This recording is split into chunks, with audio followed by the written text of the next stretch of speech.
الحمد لله الذي هدانا لهذا وما كنا لنهتدي لولا أن هدانا الله ونشهد أن لا إله إلا الله وحده لا شريك له ونشهد أن سيدنا ومولانا محمدا عبده ورسوله أما بعد فأعوذ بالله من الشيطان الرجيم بسم الله الرحمن الرحيم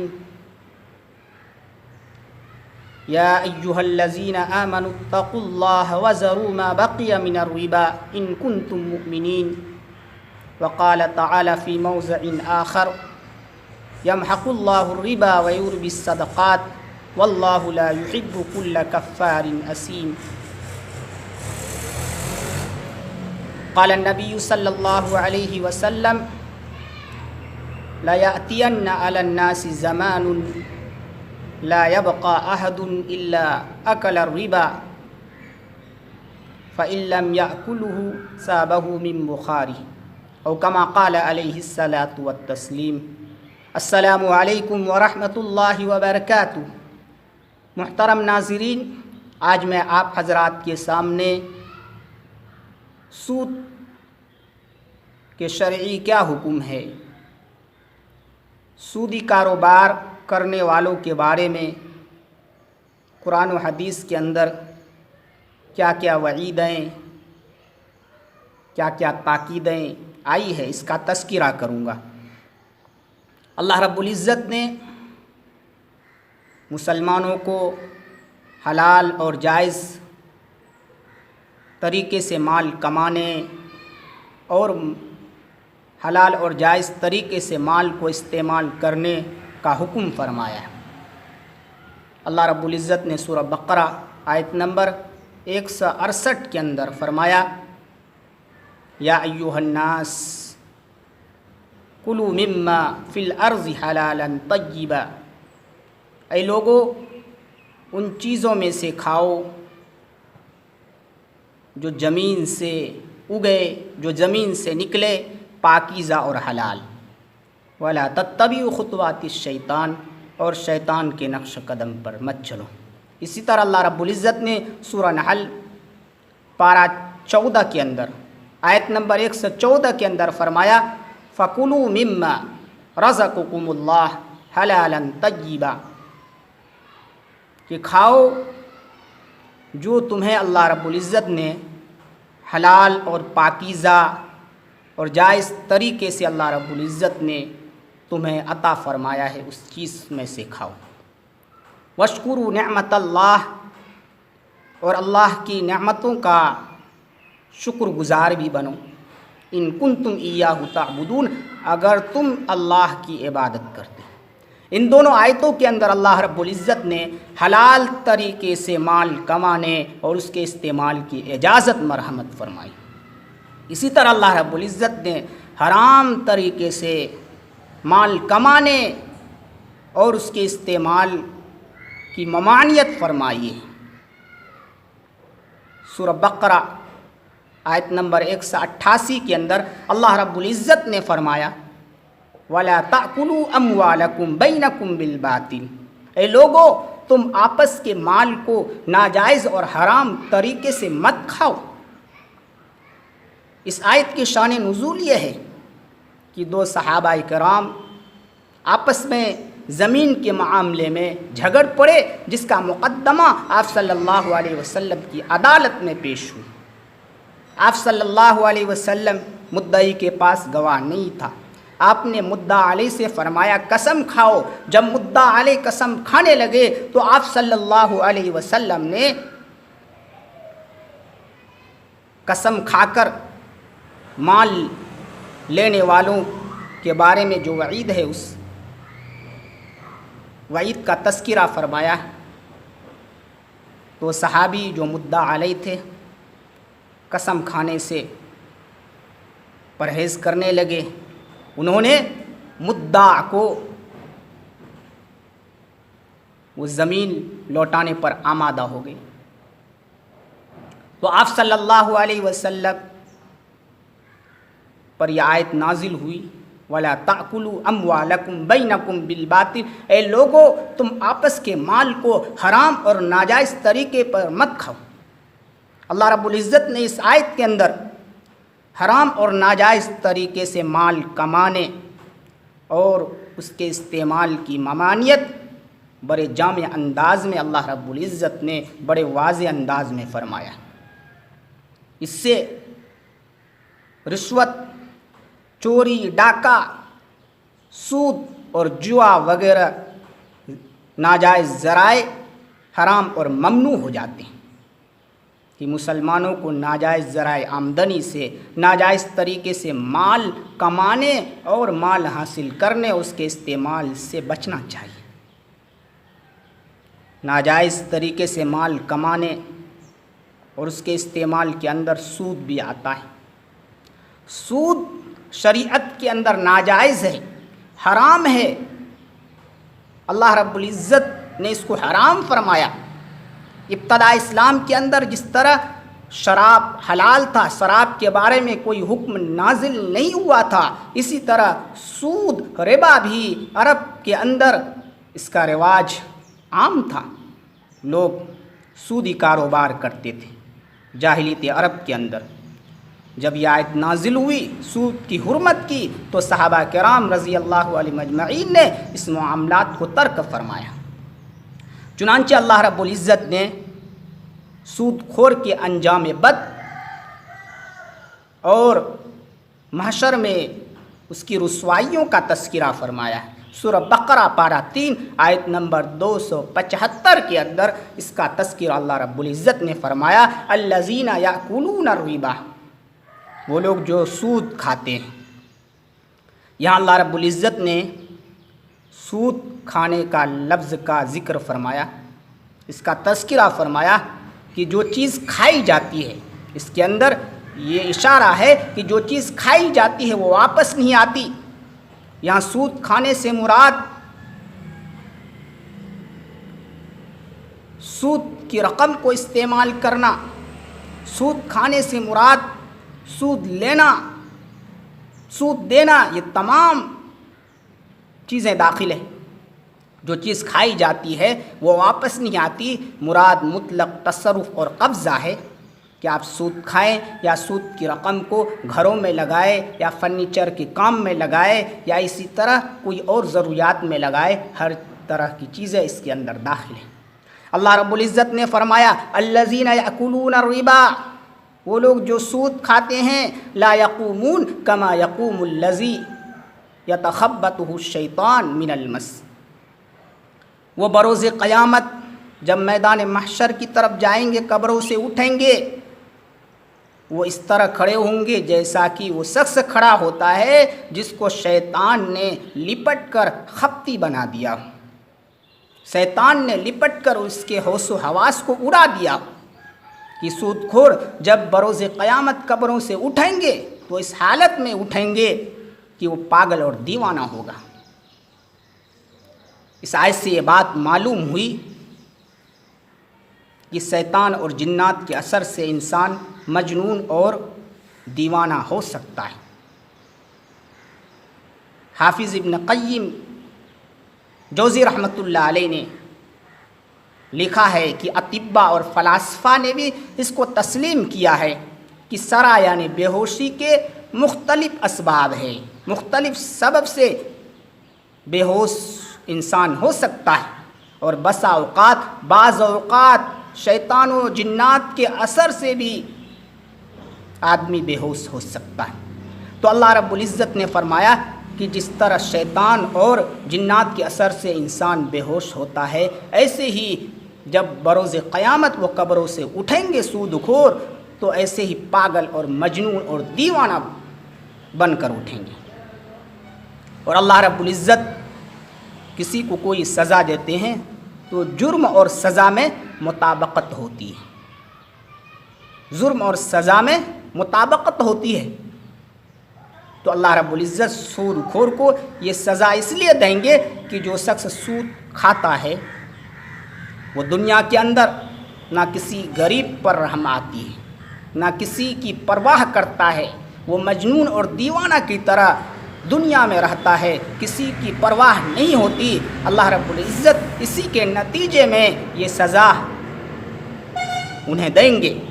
کہ پاگل اور دیوانہ بنا کر بروز قیامت قبروں سے انہیں اٹھائیں۔ آگے اللہ رب العزت نے سود خور کی سزا کی وجہ کا تذکرہ فرمایا ہے۔ سود خور کو یہ سزا کیوں اللہ کی طرف سے دی جائے گی؟ اللہ رب العزت فرماتے ذالک بانہم قالوا انما البیع مثل الربا، یہ سزا اس لیے ہے، اس وجہ سے ہے کہ ان لوگوں نے ایک تو حرام چیز کو کھایا، سود کو کھایا، اور سود کو حرام سمجھنے والے کے جواب میں کہا کہ انما البیع، بیع و شراء بھی، خرید و فروخت بھی یہ ربا کے مانند ہے۔ خرید و فروخت میں بھی نفع، سود کے اندر بھی نفع، لہٰذا جس طرح سود حرام ہے بیع و شراء بھی حرام ہونی چاہیے، حالانکہ اس کی حرمت کے قائل نہیں۔ اللہ رب العزت نے آگے کے جملے میں اس اعتراض کا جواب، عقلی اعتراض کا جواب حکیمانہ انداز میں بیان فرمایا۔ اللہ رب العزت نے فرمایا وَأَحَلَّ اللَّهُ الْبَيْعَ وَحَرَّمَ الرِّبَا، اللہ نے بیع کو حلال کیا اور سود کو حرام کیا۔ ایک چیز حلال ایک چیز حرام، یہ دونوں برابر نہیں ہو سکتا۔ زمین و آسمان کے درمیان جو فرق ہے وہ فرق ہے دونوں کے درمیان۔ اللہ نے ایک کو حلال کیا ایک کو حرام کیا، اور جس چیز کو حرام کیا ظاہر بات ہے کہ اللہ احکم الحاکمین ہے، اللہ ہر چیز کی جانکاری اللہ کو مکمل ہے، خواہ انسان کے دماغ اور عقل و حواس تصور کرے اس کا نہ کرے، عقل و حواس کے اندر اس کا ادراک ہو یا نہ ہو، ہر چیز کا علم اللہ کے پاس ہے۔ اللہ نے فرمایا کہ ایک چیز میں نے حرام کیا ہے، ظاہر بات ہے کہ اس کے اندر کوئی نہ کوئی نقصان ہے، کچھ نہ کچھ خبائث ہے۔ بسا اوقات کوئی چیز کسی قوم کے لیے مفید ہوتی ہے مگر وہ کسی جماعت اور پورے ملک کے حق میں وہ مضرت کا سبب بنتی ہے، تو اس لیے اللہ تعالی حرام فرماتے ہیں۔ آگے اللہ رب العزت نے فرمایا فَمَنْ جَاءَهُ مَوْعِظَةٌ مِّن رَبِّهِ فَانْتَهَى فَلَهُ مَا سَلَفَ وَأَمْرُهُ إِلَى اللَّهِ، جس کے پاس میری نصیحت پہنچے، سود کی حرمت کے بارے میں علم پہنچے، فَانْتَهَى، وہ اس سے باز آ جائے، وہ اس سے سودی کاروبار سے باز آ جائے، اس کے لین دین سے باز آ جائے، اس کے کاروبار کو ترک کر دے، تو اللہ تعالیٰ فرماتے ہیں فَانْتَهَى فَلَهُ مَا سَلَفَ، اب سود کی حرمت سے پہلے جو انہوں نے لین دین کیا، جو رقم اس نے جمع کیا، یہ جمع شدہ رقم اگر اس نے توبہ کر لیا، میری نصیحت کو قبول کر لیا، تو ظاہری شرع کے مطابق یہ رقم اسی کی ہوگی۔ وَأَمْرُهُ إِلَى اللَّهِ، اور اس کا معاملہ اللہ کے سپرد ہے کہ اس نے سچی توبہ کی، پکی توبہ کی یا منافقانہ توبہ کی۔ اگر سچی توبہ کی تو نافع ہی نافع ہے، ورنہ آخرت میں اس کو اس کی سزا ملے گی۔ آگے اللہ فرماتے ہیں وَمَنْ عَادَ فَأُولَٰئِكَ أَصْحَابُ النَّارِ، جس کے پاس یہ میری حکم پہنچا، جس کے پاس سود کی حرمت کی آیت پہنچی کہ سود حرام ہو چکا ہے، پھر بھی وہ سودی کاروبار کر رہا ہے، تو فَأُولَٰئِكَ أَصْحَابُ النَّارِ، یہ جہنم میں رہیں گے، ہم فیہا خالدون، یہ ہمیشہ جہنم میں رہیں۔ اللہ رب العزت نے اس آیت کے اندر سود خور کی سزا اور آخرت میں اس کی رسوائیہ کا ذکر اور تذکرہ فرمایا، اور آگے اللہ رب العزت جب یہ آیت نازل ہوئی تو صحابہ کرام نے سودی کاروبار کو ترک فرمایا۔ صحابہ کے ذمے جو واجب الوعدہ تھا غیر مسلموں کا، صحابہ نے نہ غیر مسلموں سے اس کا مطالبہ فرمایا، نہ صحابہ غیر مسلموں کی جو واجب الادا تھا صحابہ کے ذمے، نہ صحابہ اس کو دینا چاہتے تھے۔ صحابہ مکمل طور پر سودی معاملات کو ترک فرمایا، مگر کافروں کے جانب سے صحابہ کرام کی طرف مطالبہ تھا کہ آپ سودی جو رقم ہے، جو معاملات پہلے طے ہو چکا ہے، اب وہ رقم آپ لوگوں کو مجھے لوٹانی ہے۔ تو اس کے بعد یہ آیت نازل ہوئی. یہ معاملہ مکۃ المکرمہ کے اندر پیش آیا. آپ صلی اللہ علیہ وسلم تک بذریعہ خطوط اس معاملہ کی اطلاع دی گئی. تو آپ صلی اللہ علیہ وسلم کے پاس جب یہ خط پہنچا تو فوراً آیت نازل ہوئی. یا ایھا الذین آمنوا اتقوا اللہ وذروا ما بقی من الربا. اے ایمان والو اللہ سے ڈرو اور ما بقیہ سود کو چھوڑ دو. اب سود جب حرام ہو چکا ہے، ناجائز ہو چکا ہے، یہ حلال نہیں. اب جو ہے پہلے سے جو معاملہ طے ہو چکا تھا، اب ما بقیہ سود کی رقم کو نہ لوٹانا جائز ہے، نہ لینا جائز ہے. نہ مسلمان کو دینا، نہ مسلمان کو دینا جائز ہے، نہ کافروں سے لینا جائز. چنانچہ آپ صلی اللہ علیہ وسلم نے حجۃ الوداع کے موقع پر اعلان فرمایا کہ کافروں کے ذمے جو مسلمانوں پر واجب الادا ہے، جو رقم سود کی پہلی جو رقم واجب الادا ہے، اب مسلمان اسے معاف کرتے ہیں. اب غیر قوموں کو، غیر مسلموں کو بھی مسلمان کی طرف سے مطالبہ نہ کرنا ہوگا. چنانچہ تمام لوگوں نے آپ صلی اللہ علیہ وسلم کی یہ بات مانی. آپ صلی اللہ علیہ وسلم کی اس حکم پر تمام لوگوں نے عمل کیا.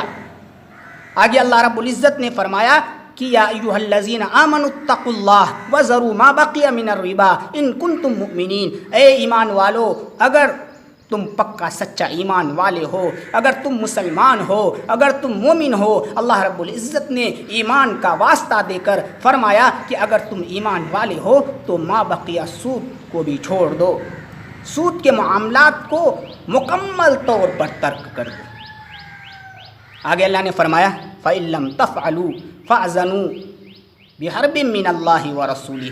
اگر تم سودی معاملات سے باز نہیں آؤ گے، اس معاملات کو ترک نہیں کرو گے، سودی معاملات حرام ہونے کے بعد پھر بھی سود لوگے دو گے، فَإِن لَّمْ تَفْعَلُوا باز نہیں آؤ گے، فَأْذَنُوا بِحَرْبٍ مِّنَ اللَّهِ تو اللہ اس کے رسول کی جانب سے اعلان جنگ ہے.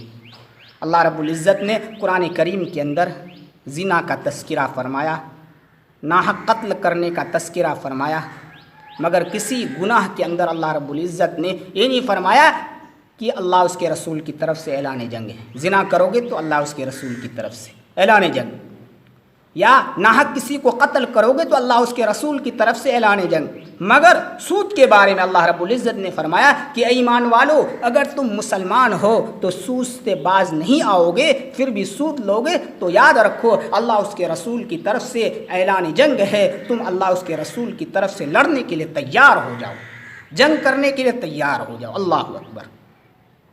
محترم ناظرین، سود خواہ کتنا ہی بڑھے، سود کی رقم کتنا ہی بڑھے، سود بظاہر اس کا نفع دیکھنے میں کتنا ہی زیادہ معلوم ہو، مگر اس کا جو انجام ہے گھٹنا ہے تباہی و بربادی.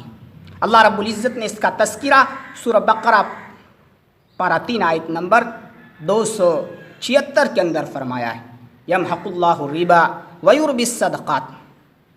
اللہ تعالی سود کو گھٹاتے ہیں، سود کو مٹاتے ہیں. محق یمحق کے معنی مٹانا، ویربی الصدقات اور صدقات و خیرات کو بڑھاتے ہیں. بعض مفسرین فرماتے ہیں یا آخرت کے بارے میں ہے کہ سود کا مال کا نفع آخرت میں کچھ نہیں ملے گا اور اس کے لیے وبال جان بنے گا. مگر عام مفسرین فرماتے ہیں آخرت کے اعتبار سے ہے ہی، مگر دنیا میں بھی اس کا مشاہدہ ہوتا ہے کہ سود کی جو رقم ہے، سود کا جو مال ہے وہ تباہ و برباد ہوتا ہے اور دوسرے کو بھی برباد کرتا ہے. حضرت معمر فرماتے ہیں کہ میں نے بزرگوں سے سنا ہے کہ ہر 40 سال کے بعد سود کے مال ہلاک ہونا لازم ہے. ہر 40 سال کے بعد سود کے مال ہلاک و برباد ہوتا ہے. اللہ کے حبیب صلی اللہ علیہ وسلم نے بھی سود کے انجام کا تذکرہ فرمایا. حضرت عبداللہ بن مسعود رضی اللہ تعالیٰ عنہ کی روایت ہے، آپ صلی اللہ علیہ وسلم نے فرمایا ان الربا وان کثر ربا، سود، اگرچہ وہ کتنا ہی بڑھے، سودی لین دین جو کرتا ہے اس کا نفع، اس کا مال کتنا ہی بڑھے، اس سے کتنا ہی ترقی کر جائے، فَإِنَّ عَاقِبَتَهُ تَصِيرُ إِلَىٰ قَلٍّ، اللہ کے حبیب فرماتے اس کا انجام گھٹنا ہے، مٹنا ہے۔ ایک وقت آئے گا کہ وہ گھٹے گا، یا گھٹا نہیں، برباد نہیں ہوا تو اس کے برکات و انوارات سے محروم رہیں گے۔ محترم ناظرین، اب سود کی تعریف کیا ہے، سود کے معنی کیا ہے، کن کن چیزوں کے اندر سود ہے؟ چنانچہ امام ابو بکر جساس رحمۃ اللہ علیہ نے احکام القرآن کے اندر بیان فرمایا ہے، هو القرض المشروط فيه الاجل وزیادۃ مال علی المستقرض، کہ سود کی تعریف امام ابو بکر جساس رحمۃ اللہ علیہ نے احکام القرآن کے اندر فرمایا کہ وہ قرض جس کو ایک معین مدت کے لیے دیا جائے اور قرض دار سے اصل مال سے زیادہ رقم وصول کیا جائے، یہ سود ہے۔ مثال کے طور پر کسی کو کوئی ضرورت ہے پیسے کا، 5,000 کے لیے قرض لے رہا ہے 1 مہینے کے لیے، اب قرض دار سے قرض خواہ یہ کہے کہ میں 5,000 ایک مہینے کے لیے دوں گا، شرط یہ ہے کہ 1,000 مجھے زائد چاہیے، اب یہ زائد جو ہے یہ سود ہے۔ امام ابو بکر جساس رحمۃ اللہ علیہ نے فرمایا وہ قرض جو ایک معین مدت کے لیے لیا جائے اور قرض دار سے قرض خواہ اس مال سے زیادہ، اس قرض سے زیادہ وصول کرے تو یہی ربا ہے، یہی سود ہے۔ آپ صلی اللہ علیہ وسلم نے بھی سود کی تعریف حدیث کے اندر، آپ صلی اللہ علیہ وسلم نے سود کی تعریف یہ فرمائی کہ کل قرض جر نفعھا فہو ربا، آپ نے فرمایا ہر وہ قرض جو نفع کو کھینچے، یہ جو نفع حاصل کرے یہ سود ہے، یہ ربا ہے۔ آپ صلی اللہ علیہ وسلم نے فرمایا جس قرض کے اندر نفع حاصل کرنا ہو، ادھار دے کر نفع حاصل کرنا ہو، یہ سود ہے، یہ ربا کے اندر داخل ہے۔ آپ صلی اللہ علیہ وسلم نے ربا کے مفہوم میں چند چیزوں کی بے شرح کو داخل فرمایا۔ آپ صلی اللہ علیہ وسلم جس کو عرب ربا نہیں سمجھتے تھے، 6 چیزوں کی بے شرح کے اندر آپ صلی اللہ علیہ وسلم نے حکم جاری فرمایا اگر ان کا تبادلہ ہو تو برابر سرابر ہو، کمی بیشی نہ ہو، یا اسی طرح دست بدست ہو، نقد ہو، ادھار نہ ہو۔ وہ 6 چیزیں کیا ہے؟ ایک سونا چاندی، گیہوں جو، انگور کھجور۔ آپ نے فرمایا اگر ان 6 چیزوں کو 6 چیزوں کے عوض لیا جائے، تبادلہ کرے تو برابر سرابر ہو، کمی بیشی نہ ہو، کمی بیشی کی صورت میں سود ہے۔ اسی طرح نقد ہو، دست بدست ہو، ہاتھ ہو، اگر ادھار ہو تو تب بھی سود ہے۔ ابن عربی رحمۃ اللہ علیہ نے سود کی تعریف، سود کے معنی یہ بیان فرمائے ہیں۔ وہ فرماتے ہیں الربا فی اللغہ الرباوت، ربا لغت کے اندر بڑھوتری کا نام ہے، سود کے معنی بڑھوتری کے آتے ہیں۔ المراد بہ فی الآیہ، اور مراد آیت کے اندر کل زیادۃ لا یقابلھا عوض، ہر وہ زیادتی جس کے اندر جس کا کوئی عوض نہ ہو، یہ سود ہے۔ مثلا کوئی کسی کو قرض دے تو قرض دینے کے بعد اب وہ زیادہ وصول کرے تو اس کے اندر وہ زیادتی جو ہے یہ سود ہے، اس کا کوئی عوض نہیں، اس کا کوئی عوض نہیں۔ محترم ناظرین، سود کے بارے میں آپ صلی اللہ علیہ وسلم نے حدیثوں کے اندر بھی وعید کا تذکرہ فرمایا ہے۔ آپ صلی اللہ علیہ وسلم نے فرمایا، حضرت جابر رضی اللہ تعالیٰ عنہ کی روایت ہے، لا يدخل الجنة لحم نبت من السحت، ہر وہ گوشت جنت کے اندر داخل نہیں ہوگا، ہر وہ جسم جس کی پرورش حرام مال سے ہوا، حرام ذرائع آمدنی سے ہوا، سودی لین دین سے ہوا ہو، یا چوری یا ڈکیتی کر کے ہوا ہو، یا رشوت لے کر لیا ہوا ہو۔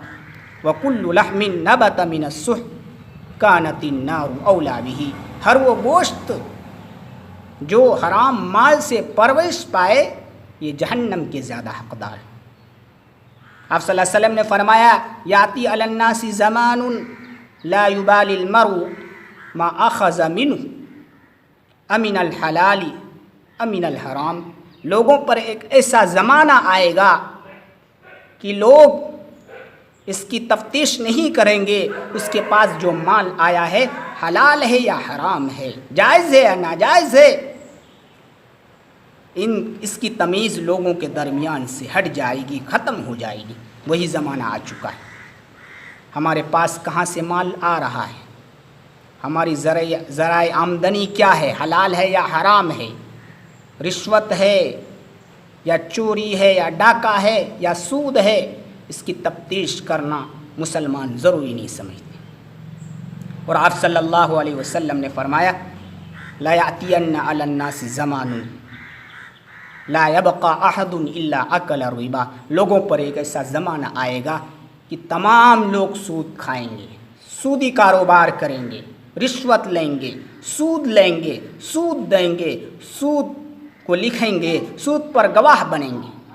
آپ صلی اللہ علیہ وسلم نے یہ فرمایا، آپ نے فرمایا اگر ایسا نہیں ہوا تو سود کا دھواں اس تک ضرور پہنچے گا۔ آپ صلی اللہ علیہ وسلم نے پیشین گوئیاں فرمائی ہیں تاکہ ہم مسلمان ایسے حالات آئے تو ان معاملات سے بچے، ان لین دین سے بچے، سودی کاروبار کو ترک کرے۔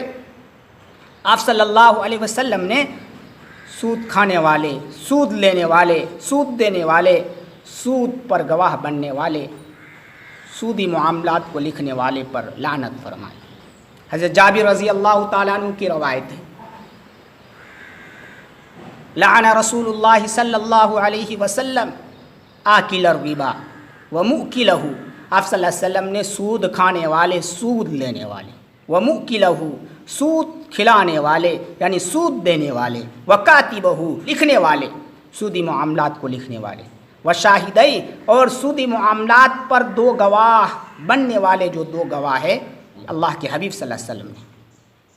اور آگے اللہ کے حبیب فرماتے وقال ہم سوا، یہ لوگ گناہ میں سب کے سب برابر ہیں، جس طرح سود لینے والے کو گناہ، دینے والے کو گناہ، سود دینے والے کو جتنا گناہ، سودی معاملات کو لکھنے والے پر اتنا گناہ، اسی طرح سودی معاملات پر گواہ بننے والوں کو اتنا ہی گناہ۔ اللہ کے حبیب نے فرمایا وقال ہم سوا، یہ سب کے سب گناہ کے اندر برابر ہے۔ محترم ناظرین، سود کے اندر 70 گناہ ہے، آپ صلی اللہ علیہ وسلم نے فرمایا۔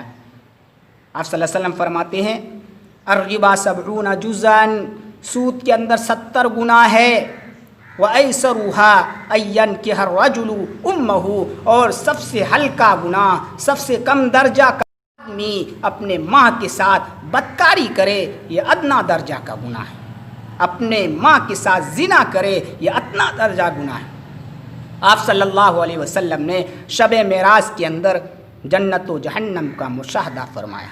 آپ جب جہنم کے اندر گئے تو آپ نے کچھ ایسے لوگوں کو دیکھا جن کے پیٹ حجروں اور کمروں کے مانند بڑے تھے، اور اس کے پیٹ کے اندر سانپ تھا، باہر سے نظر آ رہا تھا۔ آپ صلی اللہ علیہ وسلم نے جبرائیل امین سے فرمایا کون لوگ ہیں؟ جبرائیل امین نے فرمایا یہ وہ لوگ ہیں جو سود کھاتے ہیں۔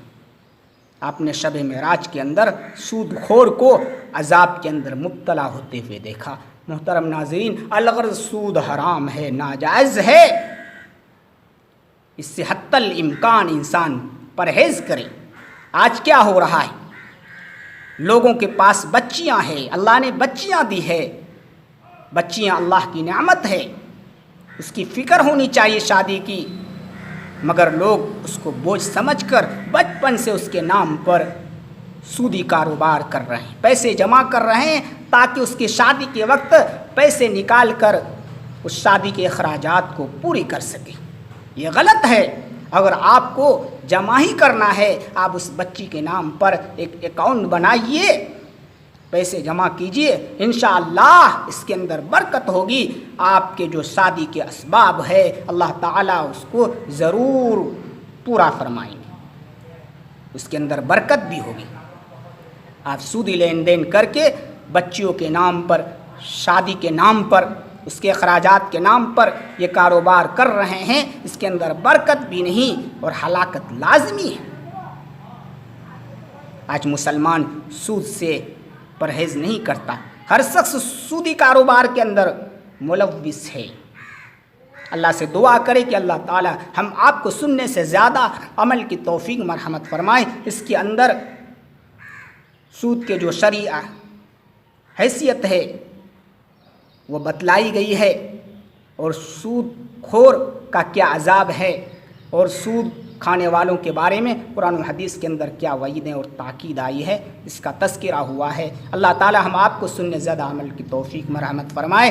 آخر میں جاتے جاتے آپ حضرات سے درخواست ہے کہ جو بھی حضرات ہمارے اس چینل کے اندر نئے ہیں تو ہمارے اس چینل کو ضرور سبسکرائب کر لے، اور ساتھ ہی ساتھ بیل بٹن کو پریس کر دے تاکہ ہماری ویڈیو کی جانکاری آپ تک پہنچے۔ وآخر دعوانا الحمدللہ۔